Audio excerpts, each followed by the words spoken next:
যেখানে ইসলাম নয় সেখানে শান্তি থাকতে পারে না, সেখানে দুর্নীতি বাসা বাঁধে, হুঙ্কার ফিতনা ফাসাদ বাধা হয়।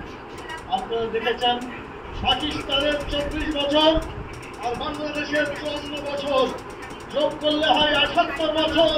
এই 78 বছরের ইতিহাসে জাতীয় সংসদে ইসলাম দিতে পারে নাই, কোরআনের আইন একটাও চালু হয় নাই। সেজন্য দেশের মানুষ শুধু অশান্তি, দুর্নীতি আর সমস্ত ধরনের দুঃখ কষ্ট পেয়েছে। আমি আপনাদের জিজ্ঞাসা করতে চাই, আপনাকে দুঃখ কষ্ট আর চলতে দিতে চান? যদি না চান, আগামী দিনে জাতীয় সংসদে শুধুমাত্র ইসলাম চলবে, কোরআন এবং সুন্নাহর আইন চলবে। মানুষের তৈরি করা কোনো মতবাদকে জাতীয় সংসদে আর যেতে দেওয়া যাবে না। এটা যদি আপনারা করতে পারেন, বসবাস করবো।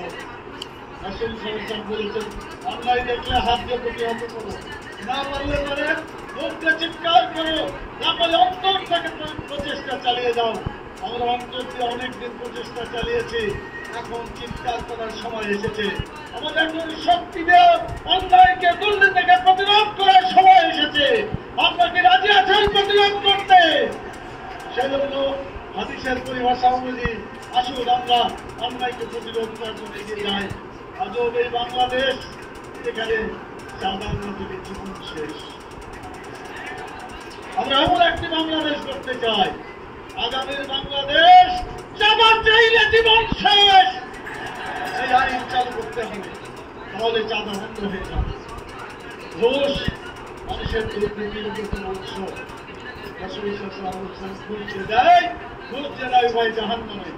জাহান্নামের হাত থেকে বাঁচানোর জন্য যারাই ঘুষ চাইবে তার জবাব হচ্ছে, ঘুষ চাইলে মারবেন ঘুষি, জনগণ হবে খুশি।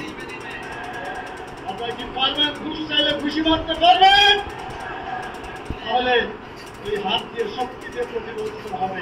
তবে আমরা বিশ্বাস করি আইনসম্মত হবে, রাষ্ট্রীয়ভাবে আল্লাহর আইন চালু হবে। শক্তি দিয়ে অন্যায়কে, ফিতনাকে, দুর্নীতিকে চিরদিনের জন্য স্তব্ধ করে দিতে হবে। আপনারা কি রাজি আছেন? যারা যারা রাজি আছেন দুই হাত তুলে আল্লাহর কাছে দেখান। দেখেন, আল্লাহ তাআলা তুমি বাংলাদেশকে দুর্নীতিমুক্ত দেশে পরিণত করো, তোমার আইনকে বাংলাদেশে তুমি চালু করে দাও। আসসালামু আলাইকুম ওয়া রাহমাতুল্লাহ।